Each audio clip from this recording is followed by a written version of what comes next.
In the year 1947, India was on the brink of gaining its independence from British rule.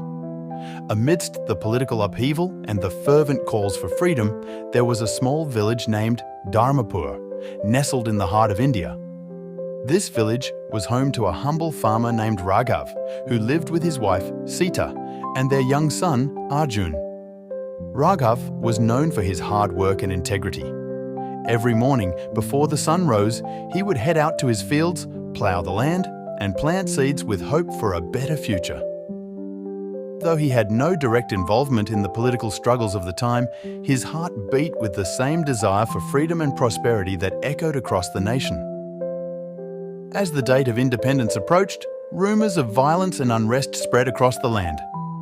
People were anxious, uncertain about what the future held. In Dharmapur, the villagers gathered every evening to discuss the latest news and share their hopes and fears.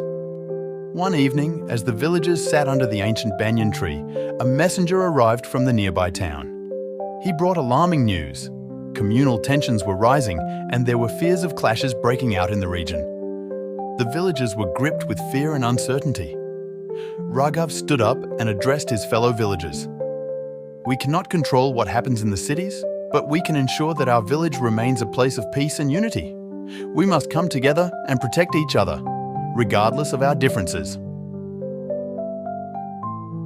Inspired by Raghav's words, the villagers decided to form a community watch.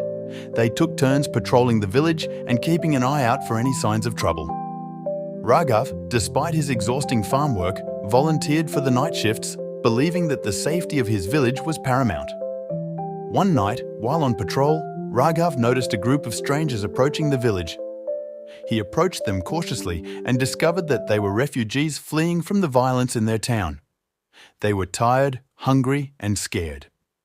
Without hesitation, Raghav invited them into the village. He and the other villagers provided them with food, water, and shelter.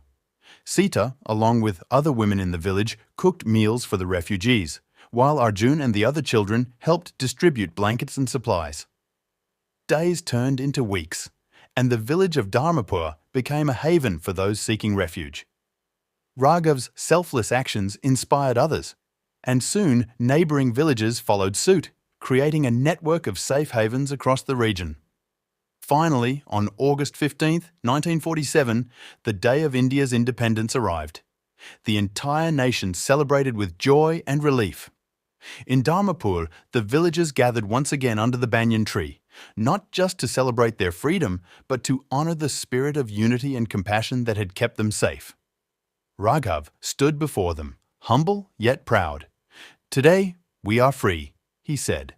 "But let us remember that our true strength lies in our unity and our willingness to help one another." This is the India we must build.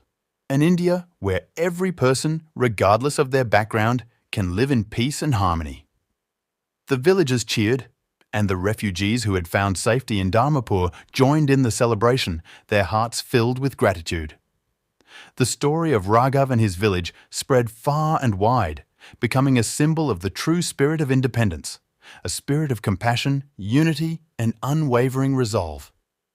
True freedom is not just about independence from external rule, but about fostering unity, compassion, and selflessness within our communities.